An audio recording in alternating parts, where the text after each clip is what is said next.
Hi friends, నాకైతే ఒక sister అయితే ఇలా అయితే కామెంట్ అయితే చేసింది. ఇంకా ఎంతకాలం అని చెప్పండి, ఎవరి పనులు వాళ్ళు చేసుకుంటున్నారు, ప్రైవేట్ జాబ్స్ చేసుకుంటున్నారు, చేసుకోవచ్చు కదా అని. నేను తనకి ఎలా కనిపించాను నాకైతే అర్థం కాదు. ఒక షార్ట్ చూసి తనైతే ఇలా కామెంట్ అయితే పెట్టింది. నేనైతే ఆల్రెడీ షాప్ రన్ చేసుకుంటూ ఉన్నాను. నాకు షాప్ బాగా జరగద్ది, ఎట్లేదన్నా కనీసం 200 అయితే డే వస్తుంది. నాకు మంత్కి 6000 వేసుకున్నా కూడా నాకు అది ఒక శాలరీ లాగే కదా.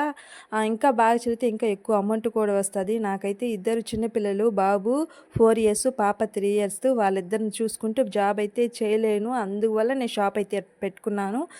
వాళ్ళని చూసుకోవాలి కదా, మెయిన్ మన పిల్లలే కదా ఇంపార్టెంట్. అందుకని వాళ్ళని చూసుకుంటూ నేనైతే షాప్ అయితే రన్ చేసుకుంటున్నాను. నాకైతే హెల్ప్ చేసే వాళ్ళు కూడా ఎవరు లేరు.